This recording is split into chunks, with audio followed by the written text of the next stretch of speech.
大家好，我是 All Ranch Allen. Happy New Year, everybody. I hope you're enjoying your holidays. If you're eating a lot of good food and alcohol, then I think this episode might actually interest you because we're going to be talking about gout, which is used to be known as the rich man's disease, and it afflicted older men, but more and more it's actually affecting younger people. So let's dive into a little bit more of what the causes of gout are, a little bit of the biochemistry, and then we're going to look into what are the causes and what we can do to help alleviate it. We'll also look into hyperuricemia, or high uric acid level. Is that really the indicator for gout? The answer actually might surprise you. So gout, or痛风, is a disease that's caused by inflammatory arthritis that's usually caused by microscopic crystals. And those crystals are usually developed from uric acid. Either you have an overproduction of uric acid in your body or an under-excretion of uric acid through the urine. And so when you have an imbalance, the uric acid starts to build up and builds up and builds up until it saturates, and then it crystallizes. And when it crystallizes, it forms this needle-like crystals that are really sharp and usually in your joints. And this is why it hurts so much. They say it actually is a 9 or a 10 out of 10 on the pain scale because they're just so sharp and they're just jabbing into your tissue. So conventional wisdom, or what most people understand gout, is because it's caused by high uric acid levels. High uric acid usually comes from the diet that we eat, and we understand that as high-purine foods will contain purines that eventually will break down to form uric acid. So purines, what are they? They're basically the building blocks of DNA. DNA, which is in all living cells, are made up of purines. And so when you break down purines, they actually do become a waste product called uric acid. Your body actually creates 2/3 of purines, and you only eat about 1/3 of that in your whole body as it continues to go through the cycle of breaking down or getting recycled or being excreted. So here are some risk factors for gout.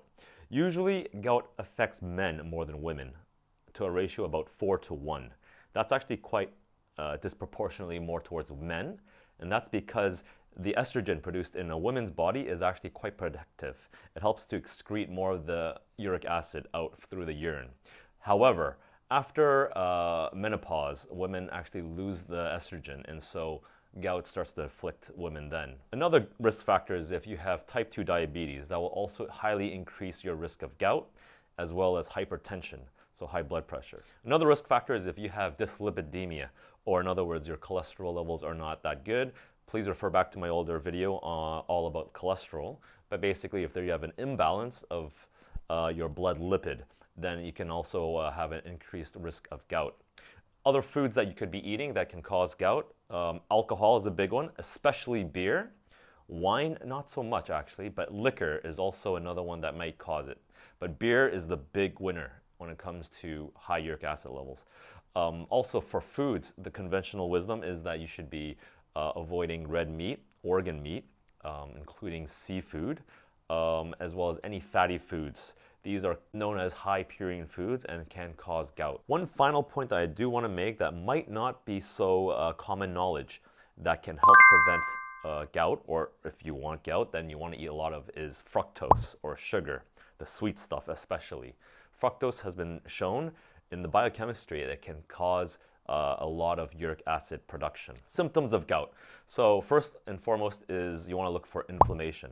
And the cardinal signs of inflammation are 5: redness, hot, swelling, pain, and loss of function. If you have this, then you have inflammation.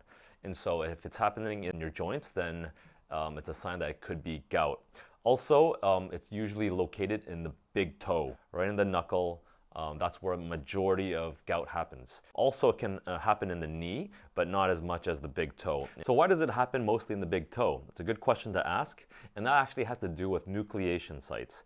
And basically, it means that if you're have some kind of agitation in the saturated solution, it can cause the crystallization to form. And so on your big toe, you're standing on your feet all day long, and there's a lot of movement, then the big toe is a huge site for nucleation, and that's what causes a lot of the crystals to start to form immediately. And it can happen very, very acutely, suddenly, or it can happen gradually, build up over a couple of hours, and then you're going to start to feel intense pain. So sometimes if you do an annual checkup and you're looking for uric acid level because you're checking for gout, yes, they do check that. However, you should know that high uric acid level is not a one-to-one causation to gout. So just because you have high uric acid levels actually might not mean you will ever get gout. And the opposite is also true. If you have gout, you might have low uric acid level. So it's not always the case. It is a marker, it's an indicator, it's a risk factor, but you cannot say it's for sure. And there's a study that actually shows this, where they actually tested many people, and the correlation is very, very messed up. So if you really want to know if you have gout or not, you do have to see the doctor, because they will have to aspire the joint. In other words, they're going to take joint fluid out from inside, and then they're going to examine it under a microscope to see if they see crystals. And that's really the only way to determine whether you have gout or not. So in conclusion, guys, I hope you all know that the high-purine foods you should be avoiding are the red meat, organ meat, fatty foods, beer especially, and seafood. But what you might not be so clear about is that sugar is a huge culprit of uric acid levels. So really avoid fructose, which is always in the form of sugar, like table sugar, the white sugar that you put on food and baking. Any fruit juices, fruit in general, can also lead to a high uric acid level production. Of course, you should always keep up with your exercise and your workouts. So lastly, guys, I want you to know that I am not a doctor, so please do not take this as medical information. Definitely do see a doctor if you have any symptoms. So that's it. Like always, if you have any questions or comments, please leave them down below, and I'll see you next time.